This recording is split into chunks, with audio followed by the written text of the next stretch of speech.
Boa noite, meu nome é Caio Boa noite, meu nome é Eduarda. Oi, eu sou a Beatriz.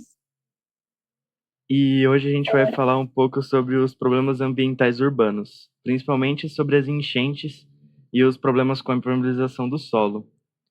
Para isso a gente convidou aqui a professora Silvia, ela é formada em geografia e ela vai ajudar a gente a tratar um pouco sobre esse tema. O Brasil, ele enfrenta numerosos problemas com a impermeabilização do solo. Recentemente a gente teve os casos do Rio Grande do Sul.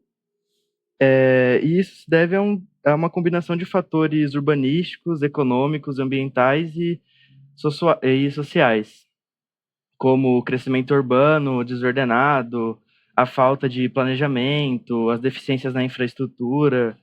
Bom, o problema das enchentes hoje é uma questão muito grande.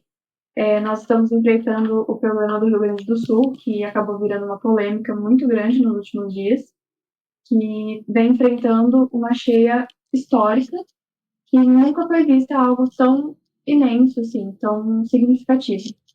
E também nós temos a questão de Bauru, que Bauru possui um rio canalizado que sempre inunda, porque essa canalização não foi feita da forma certa. Então, devido a isso, nós achamos bem interessante tratar desse tema para poder discutir um pouco sobre como os problemas poderiam ser solucionados e também para tentar evitar possíveis tragédias, porque isso vem afetando muito, tanto econômica quanto socialmente. Muitas vidas têm sido perdidas, muitos patrimônios históricos estão sendo perdidos por conta das enchentes, e seria muito interessante começar a tratá-las como algo mais sério e como algo que precisa de uma solução específica e urgente. Então, para isso, nós trouxemos a Silvia para nos responder algumas questões e nos dar um norte de como esse assunto poderia ser melhor tratado e melhor lidado também. Oi, boa noite. Boa noite. É, Primeiramente, a gente tem que pensar que a questão das enchentes, ela está relacionada a diversos fatores, sendo o primeiro deles o desmatamento, a impermeabilização do solo, que ocorre principalmente com o desenvolvimento urbano, né? O desenvolvimento urbano aqui no Brasil, ele não foi um desenvolvimento planejado, né?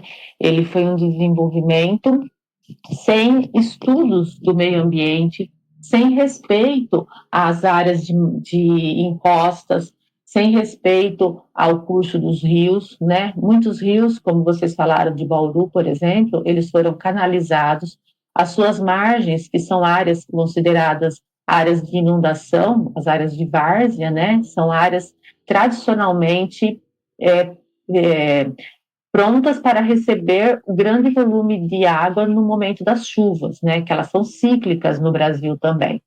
E isso não foi respeitado. Então, quando as cidades se iniciaram, eles não pensaram que o espaço urbano fosse crescer tanto e não se prepararam para receber essa quantidade de água. Então, esse solo todo impermeabilizado, ele deixa de absorver a água da chuva, né? Então, ela passa a escoar pela superfície, né? Que vai ser a enxurrada, e sobrecarregar as áreas, as áreas de drenagem urbana. Outra questão é que o lixo, né? A área urbana, ela também concentra uma grande quantidade de lixo. E esse lixo acaba indo para os bueiros, para essas áreas de escoamento e acaba promovendo o entupimento dessas calhas e também o assoreamento dos rios, né? O assoreamento dos rios, tanto pelo lixo quanto pelo solo das áreas marginais, né? E isso faz com que a calha do rio se torne mais rasa e quando nós temos um grande volume de chuvas, essa água vai transbordar, né? E como ela já está com as suas margens, que é a área que receberia essa inundação, está já urbanizada, está toda já ocupada, a população, as áreas de comércio, tudo que está ao redor vai sofrer inundação, né? Vai ter a enchente e vai causar destruição econômica e também prejuízos de vida humanas, né? Porque a gente sabe que muita gente acaba sendo levada pela enxurrada quando ela vem em grande quantidade, porque as chuvas estão ficando mais intensas e em poucos momentos, em poucas horas, minutos, chove uma quantidade absurda que não tem como a drenagem absorver. Então, essa água ela acaba provocando grandes estragos. E no caso do Rio Grande do Sul, você acredita que tenha algum fator que tenha agravado a situação, como, por exemplo, o El Niño, que nós sabemos que está acontecendo, ou algum fator natural da região? Ali no Rio Grande do Sul, pelo que os estudos mostram, é um conjunto de fatores. O El Niño, ele é um fenômeno natural, cíclico, e que causa realmente uma quantidade maior de chuvas no sul, né? Esse é um fator conhecido, porque ele aquece as águas do Pacífico Sul e as nuvens ficam concentradas ali naquela região, fica uma frente estacionária de chuvas naquela região.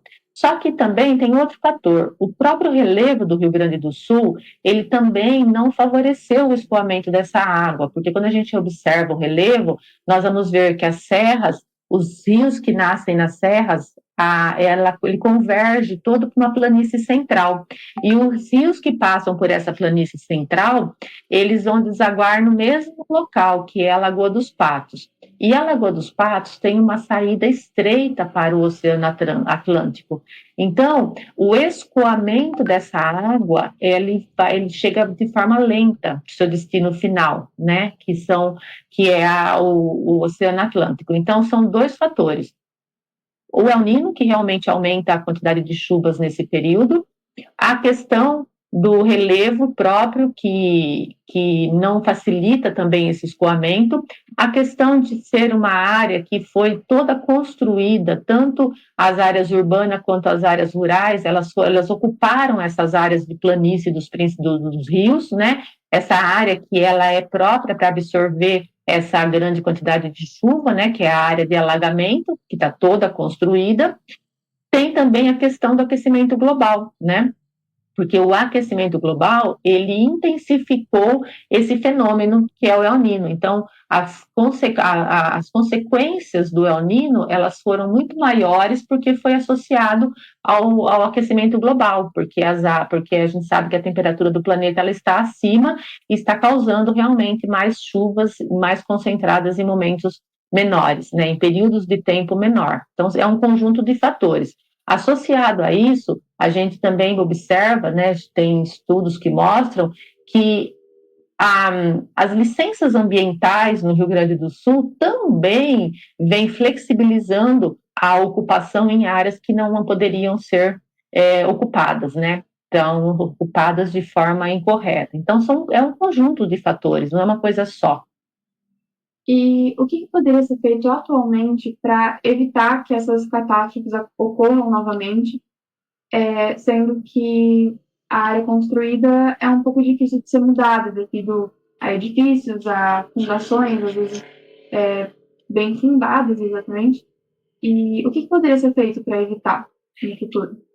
Então, estudos mostram que você aumentar a área de permeabilização do solo, né? Então, tem algumas cidades que têm feito jardins de chuva, né? Jardins de drenagem da água da chuva. Então, eles tiram uma parte das áreas concretadas das calçadas e formam como se fossem pequenas piscinas, pequenos bolsões ao redor da cidade para ajudar a absorver a água da chuva quando ela vem em grande quantidade, aumentar as áreas verdes, né? Porque a gente sabe que a área verde ela também capta uma grande quantidade de água, só que nem sempre é possível, né? Então tem que ser feito um estudo, um monitoramento, sei lá, criar bolsões de repente para poder absorver essa grande enxurrada, se for possível. É um trabalho meio complexo, né? Mas a gente tem ouvido falar de algumas experiências nesse sentido que dá alguns resultados. Certo. E com relação a políticas públicas, você acredita que talvez uma maior conscientização da população a respeito das mudanças climáticas e sobre mudar hábitos seria válida também? Com certeza, né? Acho que a questão da mudança de hábitos, ela parte do local para o global, né? Então, a gente tem que fazer o trabalho de formiguinha, eu fazer o meu trabalho de não jogar meu papelzinho de bala no chão, na calçada, né? Que vai contribuir para esse assoreamento, para esse entupimento da rede de drenagem. E também uma conscientização da gente poder, por exemplo, numa calçada, ao usar um piso para impermeabilizar o solo, eu uso um piso que vá ter uma área de drenagem, né? Eu criar jardins que possam contribuir para a absorção dessa água. E também tem muita coisa que parte do poder público, né? Tanto municipal quanto regional, estadual ou federal, que vá criar legislação para isso. Eu acho que não precisa ser criada, porque o Brasil tem uma legislação muito boa, né? O que falta é ser cobrado que essa legislação seja colocada em prática, né? Ter uma regulamentação e uma fiscalização séria para que os novos bairros tenham toda a adequação própria para respeitar o meio ambiente, criar cidades mais sustentáveis, né? Sim. Bom, vai. Oi. Então, gostaríamos de sobre as soluções, acho que meio que resumindo um pouco do que eu entendi, para a gente conseguir evitar um pouco isso, teria que ter um planejamento urbano sustentável, né? Uma infraestrutura totalmente renovada, com sistemas de drenagem, esse tipo de coisa. E uma coisa importante que eu não vejo muito é a parte da conscientização, né? Das pessoas movendo algo para fazer isso mudar.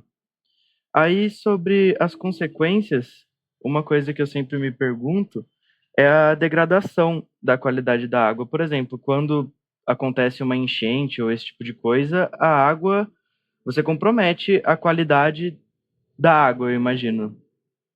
Com certeza, essa água ela vai receber todo o lixo, né, todo o esgoto que, que fica na cidade, né, que muitas vezes você tem aí elementos químicos, tem Sim, vários outros problemas, lixo, que vai chegar nesse rio e essa água vai aumentar o nível de contaminação, né? sim, Então, tem também a questão do depósito de lixo das cidades, né? Que nem todas as cidades têm um depósito adequado, né? Dá um fim adequado para o seu lixo. E se essa área sofrer um processo de inundação, todo esse lixo, que a gente sabe que, infelizmente, até lixo hospitalar acaba sendo jogado nesses lixões, ele vai para os rios e ele vai contaminar, né? Então, gostaríamos muito de agradecer a sua participação, Silvio. Muito obrigada por contribuir com todo esse conhecimento e agregar tanto para conscientizar um pouco a respeito de questões tão sérias que estão sendo atualmente. Muito obrigada. Eu agradeço a oportunidade. Obrigada a vocês.